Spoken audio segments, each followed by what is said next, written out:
Hello, welcome to the Augmentation of Man with Kent and Renee Miller, where we are giving the future.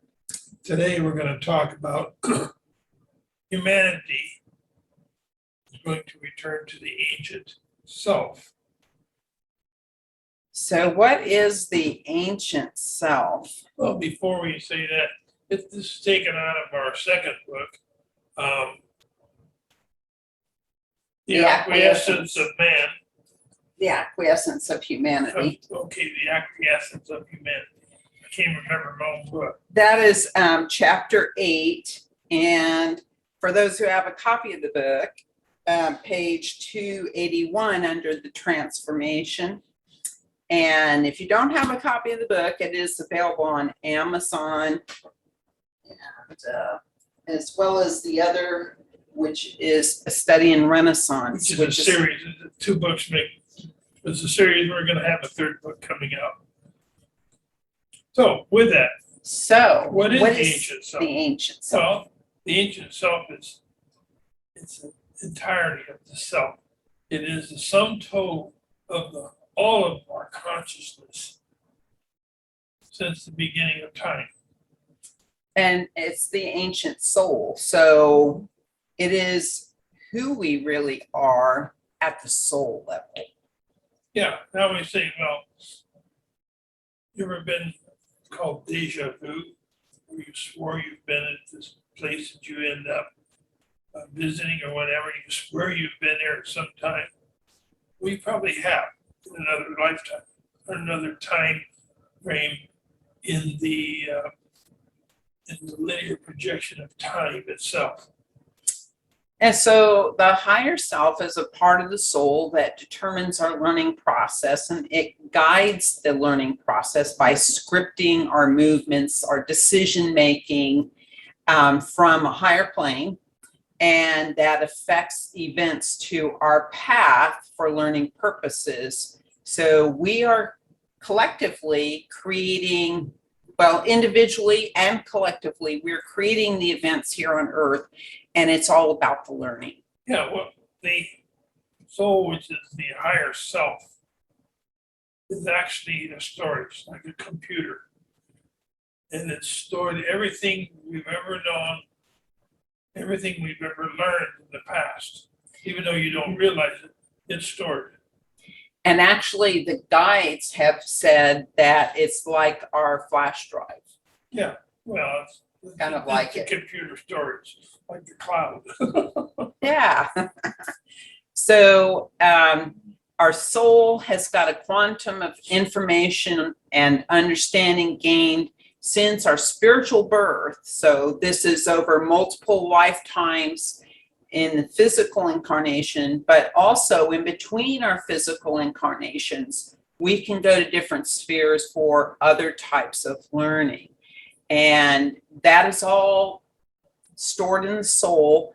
And during this particular incarnation, we don't have access to that information except for that which pertains to the reason why we're here, our mission here, what we're here to learn.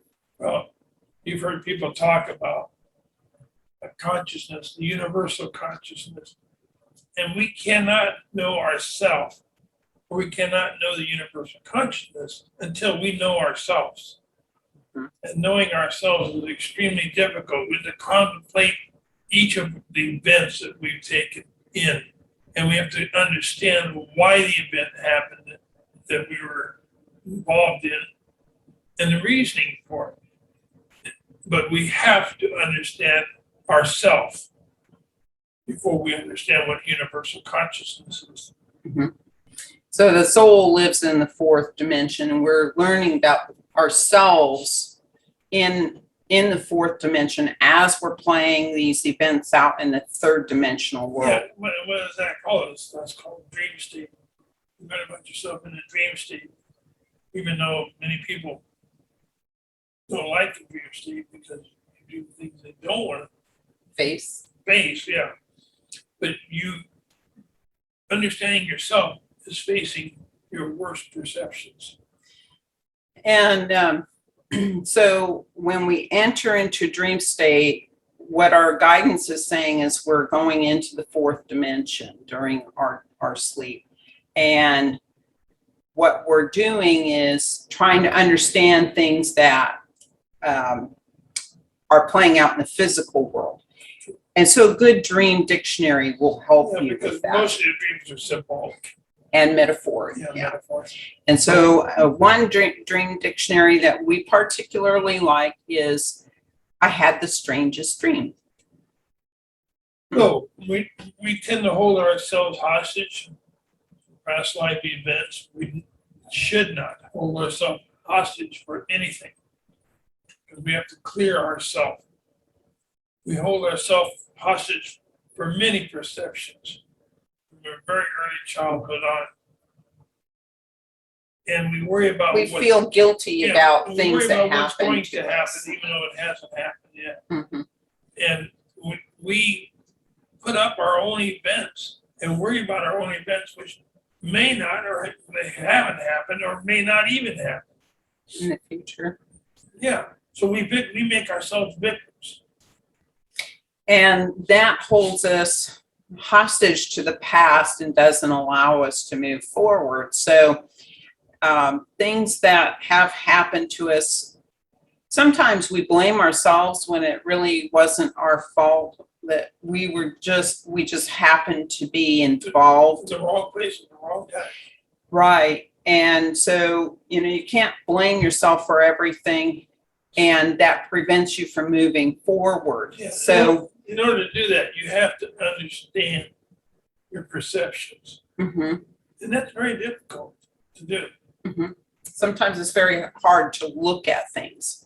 And so what our guides are telling us, for especially those particularly painful events in our lives, is to look at it straight on, to take out what we can learn from it. And that could be something as simple as, I will never do that to someone else, what this other person did to me. That's a lesson in itself.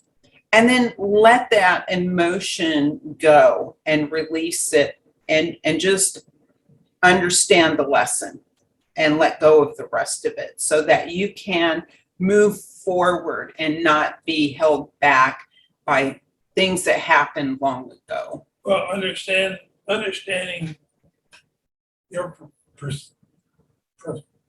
perceptions, and from that you can learn the truth.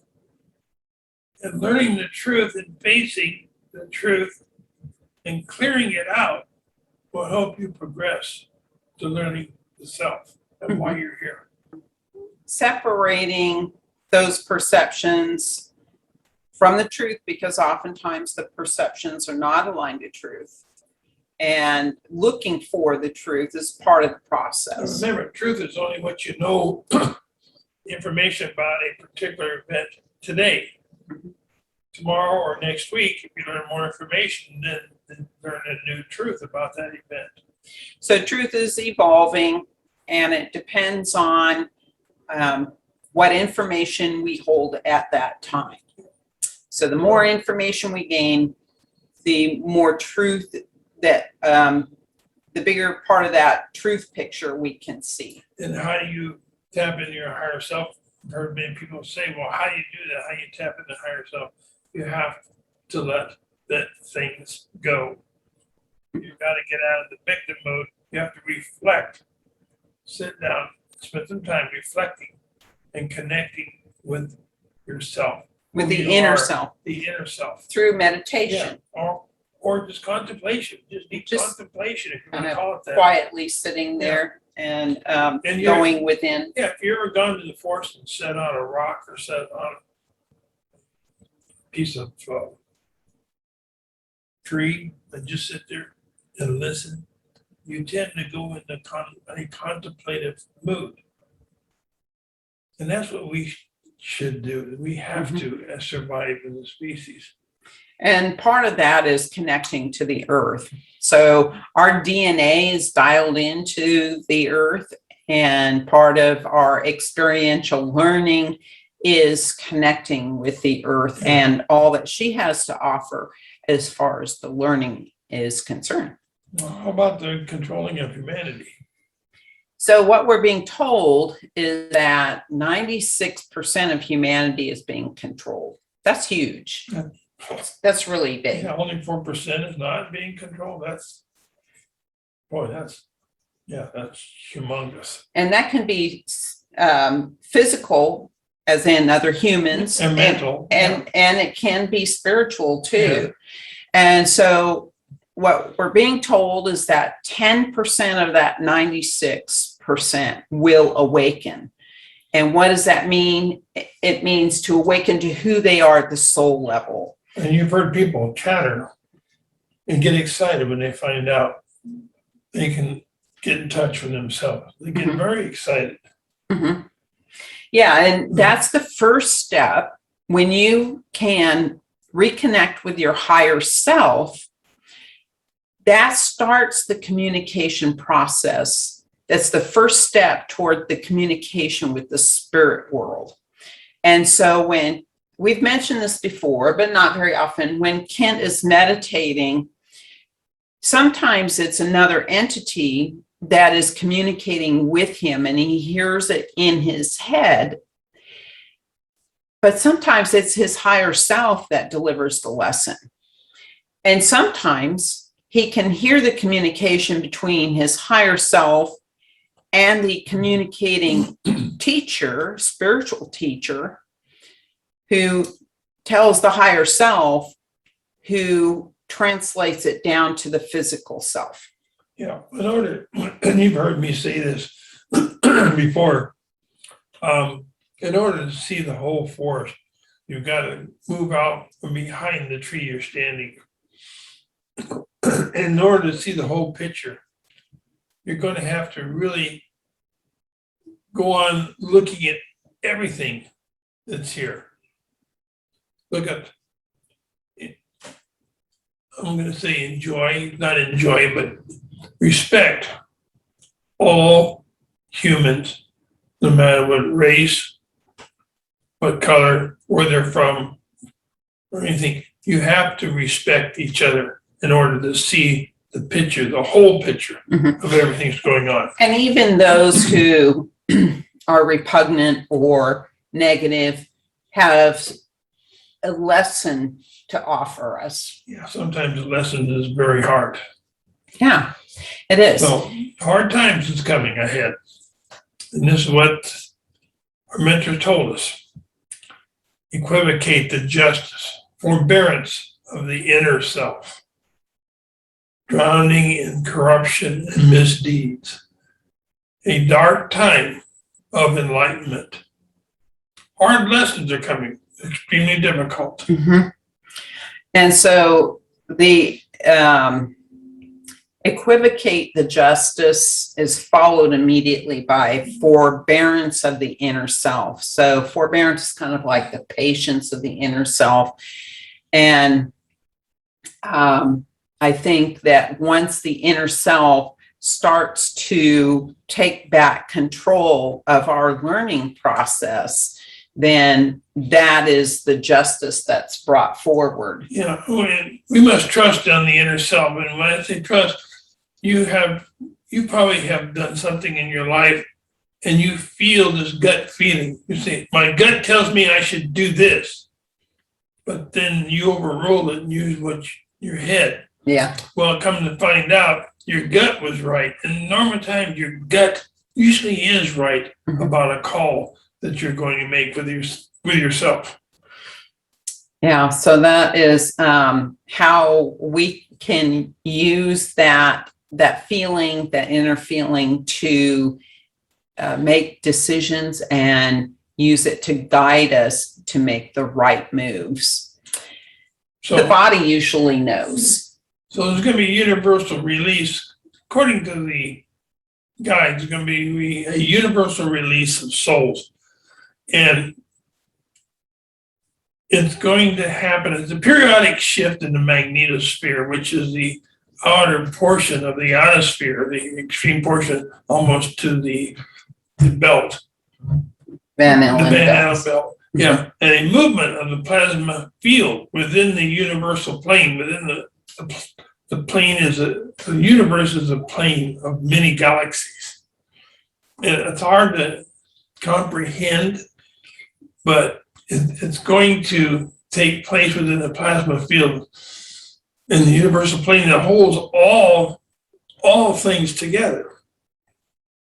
And so it's a shift in this Yeah. magnetosphere and within the plasmic field. So plasma is charged ions, and so those are atoms that hold either positive or negative charge. And when they move, they create electricity and a magnetic field. This universal movement is going to happen very soon.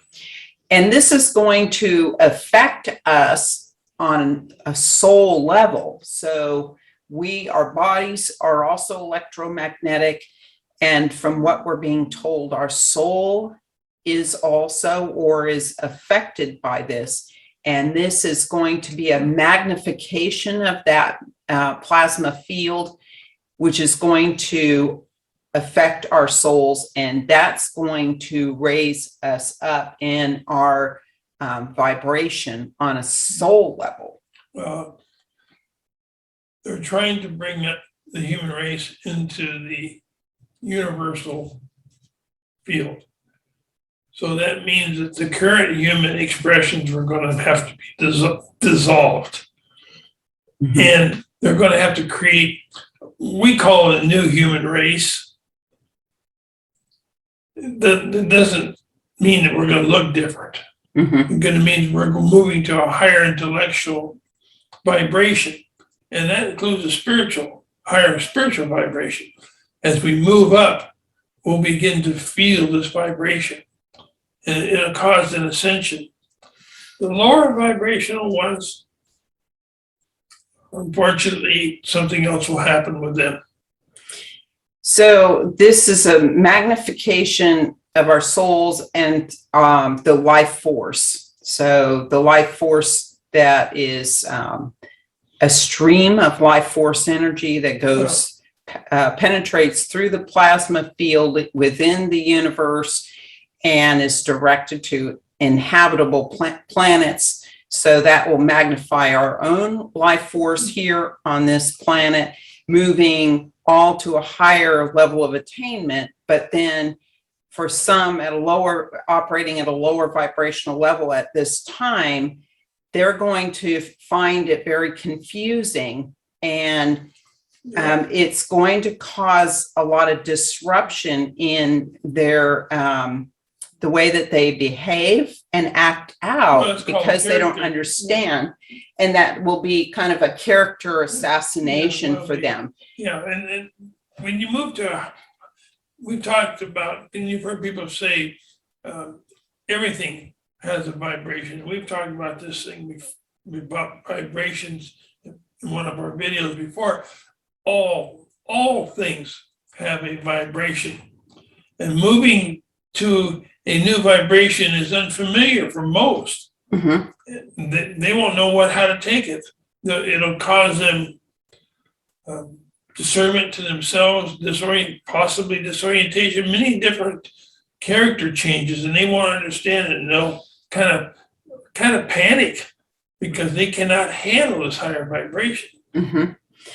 And so I did ask when Kent was in meditation recently, how will we know that when this universal release of souls has happened and this magnification of the plasma field and the life force energy and our souls, how will we know when this has happened? Because this is real hard to imagine how it will take place, but also what kind of true effect we will realize.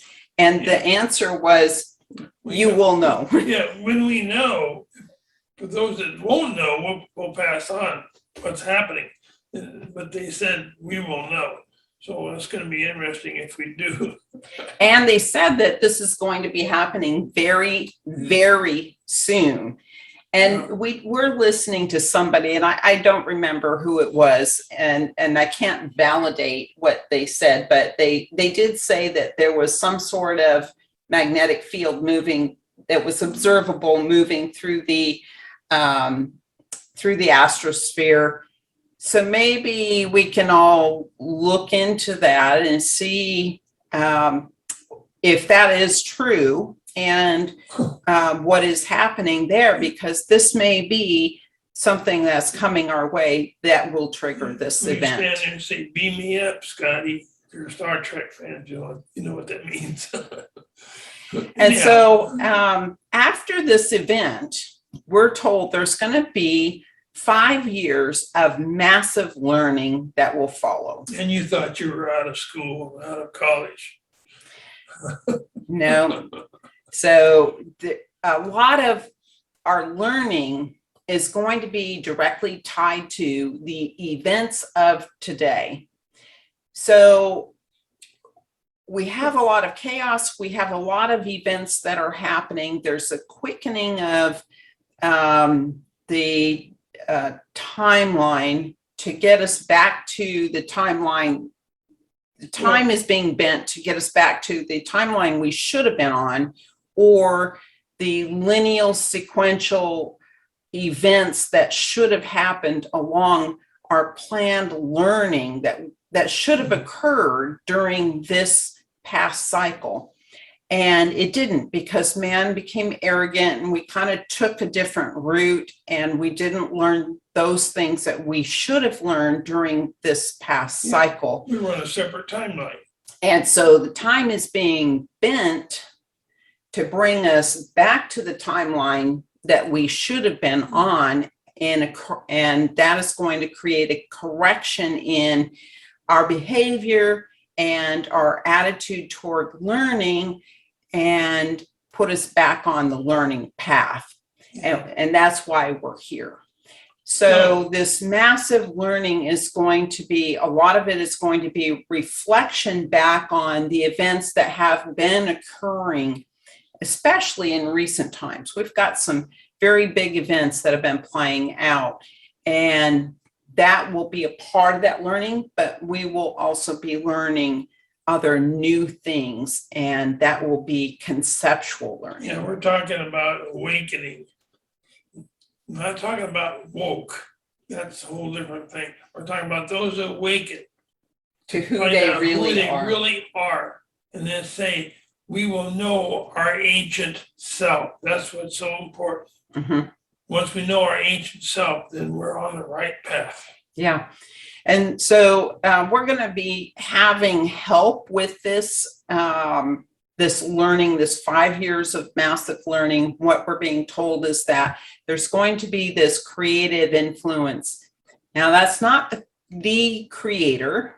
It is a representative of the creator when they speak of a creative force or creative being or creative influence. It is another entity or entities who are acting on behalf of the creator, and they will be coming here to bestow upon humanity an understanding that will cause us to learn from our misperceptions that exist today. And a lot of this chaos is bringing up for us to look at the fact that these misperceptions exist, and it's causing us to have to look at it and adjust our thinking. Yeah. But that will continue on in these next 5 years of learning. And so eventually they're telling us that our higher selves will regain control of our learning path, and that this timeline will be corrected. Again, I reiterate, find a space, a spot where you can sit and contemplate who you are, where you may have come from. Contemplate the self and see if the self begins to speak to you in terms that you can understand. Really try and connect with who you are at your very root, and just listen. Anyway, thanks for being with us today. Yeah, and one other thing is that we will come to understand how we are all connected when this happens. And that will also bring up memories of past lives together. So be aware that that may be you may coming. not like those memories, but that's okay. You might like them too. And you might like them, yeah. So who knows? But it'll help us to see the interconnectedness of all of us and all things. Peace be with you on your journey to enlightenment. Thank you for joining us. Give us the thumbs up, leave us a comment, There's a bell somewhere. and subscribe. And then if you aren't already receiving our videos through your email, automatically you can go to our website, verdience.com, and at the bottom of the page, sign up for our weekly video blog. Know yourself, because once you know yourself, you will like others a whole lot better. Thank you for joining us. Bye-bye now.